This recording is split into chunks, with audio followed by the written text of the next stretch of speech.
సూర్యుడిపై అధ్యయనాల కోసం ఇస్రో గతేడాది సెప్టెంబర్ 2న నింగిలోకి పంపిన ఆదిత్య L1ను ఇవాళ సాయంత్రం తుది కక్షలోకి ప్రవేశపెట్టనున్నారు. రాకెట్ నింగిలోకి వెళ్ళాక 4 విన్యాసాలు ట్రాన్స్ లాంగ్రీజియన్ పాయింట్ 1 ఇన్ఫర్సెప్షన్ విన్యాసాలు విజయవంతంగా నిర్వహించారు.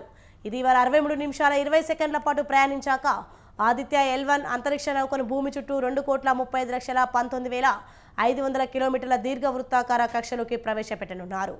ఆదిత్య L1 భూమి నుంచి సుమారు 1.5 మిలియన్ కిలోమీటర్ల దూరంలోని మొదటి సూర్యభూమి లాంగ్రాంజియన్ పాయింట్ చుట్టూ ఉన్న హాలో కక్ష నుంచి సూర్యుడిని పరిశీలించడానికి రూపొందించిన తొలి భారత అంతరిక్ష ఆధారిత అబ్జర్వేటరీగా నిలవనుంది.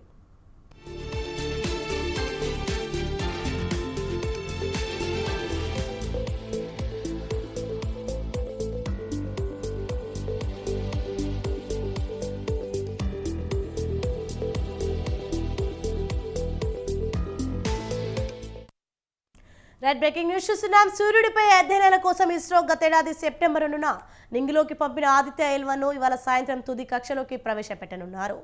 రాకెట్ నింగిలోకి వెళ్ళాక 4 విన్యాసాలు ట్రాన్స్ లాంగ్రాంజియన్ పాయింట్ 1 ఇన్సర్షన్ విన్యాసాలు విజయవంతంగా నిర్వహించారు.